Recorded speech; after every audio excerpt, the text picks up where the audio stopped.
Rajasthan state allied and health centre यानी कि पूर्व में अनुमानित पैरामेडिकल डिपार्टमेंट के लिए आरपीएमसी, फार्मेसी के लिए फार्मेसी का, नर्सिंग के लिए आरएनसी।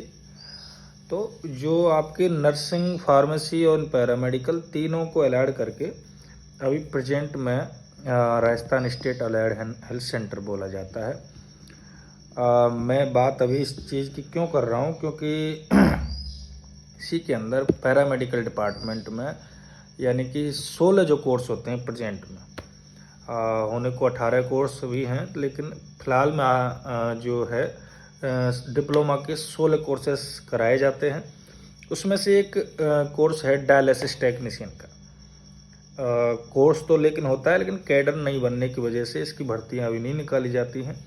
पैरामेडिकल डिपार्टमेंट में भी 5 कैडरों की भर्तियाँ हुई हैं, 2020 में भी और 23 में भी, इससे पहले भी।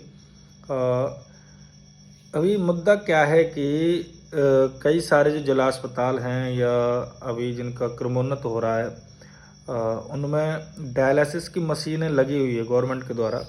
30 से 35-40 करोड़ के खर्चे के साथ मशीनें हैं, साल भर से 1.5-2 साल से लगी भी हुई है, लेकिन स्टाफ की कमी की वजह से अभी काम नहीं हो रहा है और वो मशीनें बंद पड़ी हैं या कबाड़े के तौर पर काम आ रही हैं। सरकार को चाहिए कि डायलिसिस टेक्नीशियन का जब कोर्स कराया जा रहा है और मान्यता प्राप्त कॉलेज से कराया जा रहा है, तो इसका अलग से कैडर बना के इसकी भर्तियां जारी की जाए। तो इसके लिए क्या है कि जो भी आपके डायलिसिस टेक्नीशियन का जो कोर्स कर चुके जो स्टूडेंट हैं, उनको इसको जो आज कल के दिन दैनिक भास्कर में जो कटिंग आई है, ऐसी कई सारी चीज़ों को मुद्दा बना करके इस पे एक दूसरे को मंथन करके सरकार के सामने पेश करना चाहिए, ताकि आपको भी जॉब में अच्छा अपॉर्चुनिटी मिले। क्योंकि जहाँ पर डायलिसिस की मशीन है, डायलिसिस मेन मुद्दा ये है कि डायलिसिस है क्या। डायलिसिस में यानी कि जो आपके गुर्दे से संबंधित जो बीमारी है, यानी कि जिनका गुर्दा अभी काम नहीं, निष्क्रिय है, जो पथरी की वजह से हो सकता है, अन्य किसी कारण की वजह से, जिसकी अब स्थितियाँ यह है कि वो गुर्दे काम नहीं कर सकते, तो उसके लिए डायलिसिस गुर्दे की यानी कि पेट के थ्रू या ब्लड के थ्रू डायलिसिस कराया जाता है, जो एक डायलिसिस मशीन के थ्रू होता है। ब्लड के थ्रू अगर डायलिसिस करते हैं तो हीमो डायलिसिस ऐसी प्रक्रियाएँ होती है। ये सब कुछ एक डायलिसिस टेक्नीशियन के द्वारा ही कराया जाए, उनको ही इस मामले में जानकारी होती है।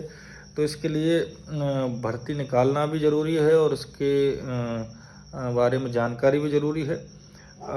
अभी यानी कि मैं ज़रूर नहीं कि इन्फॉर्मेशन का ही अगर मेरा चैनल है तो जो चैनल इन्फॉर्मेशन ही दी जाए, लेकिन ये भी एक प्रकार की इन्फॉर्मेशन है कि जो जानकारियाँ गवर्नमेंट के लिए निकलती हैं अखबारों में, और टेक्नीशियन की अगर बात है और कोर्स की बात है, तो इस पर बड़ा गहन बात है। और जो भी डायलिसिस टेक्नीशियन का कोर्स कर चुके जो अभ्यर्थी हैं, 2 या 3 साल से 4 साल से परेशान हैं, उनको इस पर थोड़ा जोर देना चाहिए, ताकि अगली जो भर्ती निकले 25 या 26 के अंदर, तो आपके लिए एक अच्छी अपॉर्चुनिटी मिले।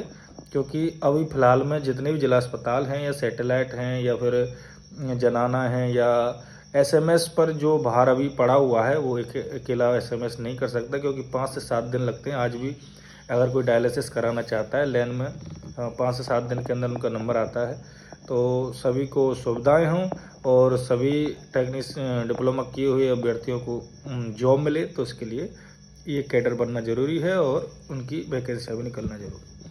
आज की जानकारी में बस नहीं है। और अगर डायलिसिस टेक्नीशियन जो किए हुए अभ्यर्थी हैं, उनको अगर मेरी बात ठीक लगी हो, यानी कि और भी जो कोर्सेज के जो अभ्यर्थी हैं, उनको अगर ये बात सही बैठ रही हो, तो आप हमारे चैनल को कंटिन्यू रख सकते हैं।